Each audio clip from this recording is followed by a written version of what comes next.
Good morning. രാവിലെ തന്നെ ലേറ്റായി എണീക്കാൻ. നമ്മൾ ഇന്നലെ ടാറ്റു അടിച്ചിട്ട് ഒരുപാട് ലേറ്റായല്ലോ വന്ന് കിടക്കാൻ. കൈക്കാണെങ്കിൽ നല്ല നീരും വേദനയൊക്കെ ഉണ്ട് കേട്ടോ രാവിലെ.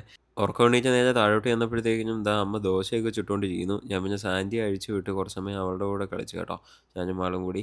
അത് കഴിഞ്ഞിട്ട് അവളുടെ കൂടും കാര്യങ്ങളൊക്കെ കഴുകണമായിരുന്നു. അതെല്ലാം കഴുകി അവളെയും കുളിപ്പിച്ച് റെഡിയാക്കി അവിടെ നിർത്തി. ബ്രേക്ക്ഫാസ്റ്റിനുള്ള 2 ദോശയൊക്കെ ചെയ്ത് വെച്ചു. എന്നിട്ട് നമ്മുടെ വേ പ്രോട്ടീൻ ഒരു സ്കൂപ്പും എടുത്തു കേട്ടോ. എന്നിട്ടാണ് ഞാൻ ദോശയും കടലയും ഓംലേറ്റും ഒക്കെ ആയിട്ട് ബ്രേക്ക്ഫാസ്റ്റ് കഴിച്ചു. എന്നിട്ട് നമുക്കൊരു ഓയിൽമെൻറ്റ് വാങ്ങാനായിട്ട് പോകണമായിരുന്നു കേട്ടോ, ബോറോലൈൻ.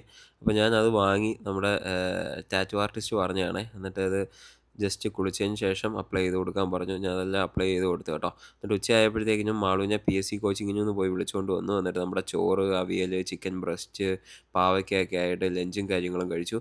പിന്നെ ക്ലെയർ ഫിറ്റിൽ പോയായിരുന്നു കേട്ടോ, പന്തളത്ത് ഒരു കോസ്മെറ്റോളജി ക്ലിനിക്കാണ്. അവിടെ ചെന്നിട്ട് മാളു ഗ്ലൂട്ടോത്തൈൻ IV കാര്യങ്ങളൊക്കെ എടുത്തു. എന്നിട്ട് നമ്മൾ നമ്മുടെ ഒരു ഫ്രണ്ടിൻ്റെ പാലുകാച്ചുണ്ടായിരുന്നു. അപ്പോൾ അവിടെ വന്നിട്ട് ഞാൻ ഉണ്ണിച്ചേട്ടനോട് ജസ്റ്റ് ചാരുമൂട്ടിലൊക്കെ ഒന്ന് പോകേണ്ട ആവശ്യമുണ്ടായിരുന്നു. അവിടെയൊക്കെ പോയിട്ട് തിരിച്ച് വന്നപ്പോഴത്തേക്കിനും എൻ്റെ ചിക്കൻ കട്ടെടുത്ത് തിന്നുകൊണ്ടിരിക്കുന്ന ആൾ കണ്ടോ. ചൂടാണ്. എന്നിട്ട് അവൾ സ്പൂണിനെടുത്ത് വെച്ച് തിന്നാണേ. ഞാൻ ബ്രെഡും ചിക്കനും ഒക്കെ ആയിട്ട് കഴിച്ചു കഴിഞ്ഞപ്പോഴാണ് സാൻഡിക്കൊന്നുമില്ല, കറികളൊന്നുമില്ല എന്നുള്ളത് അറിഞ്ഞത്. പിന്നെ നേരെ കടയിൽ പോയിട്ട് ഒരു ചിക്കൻ ഗ്രേവിയൊക്കെ മേടിച്ചുകൊണ്ട് വന്നേ. അപ്പോൾ അവളും ഹാപ്പി ആവും. പിന്നെ മാളും അവളെ അവിടെ ഇങ്ങനെ കളിപ്പിച്ചുകൊണ്ടൊക്കെ ആയിരുന്നു. എന്നിട്ട് അവൾക്ക് ഫുഡൊക്കെ കൊടുത്തിട്ട് നമ്മൾ എഡിറ്റിംഗ് പരിപാടിയായിട്ടൊക്കെ വന്നു. അപ്പോൾ നാളെ കാണാം. Bye bye.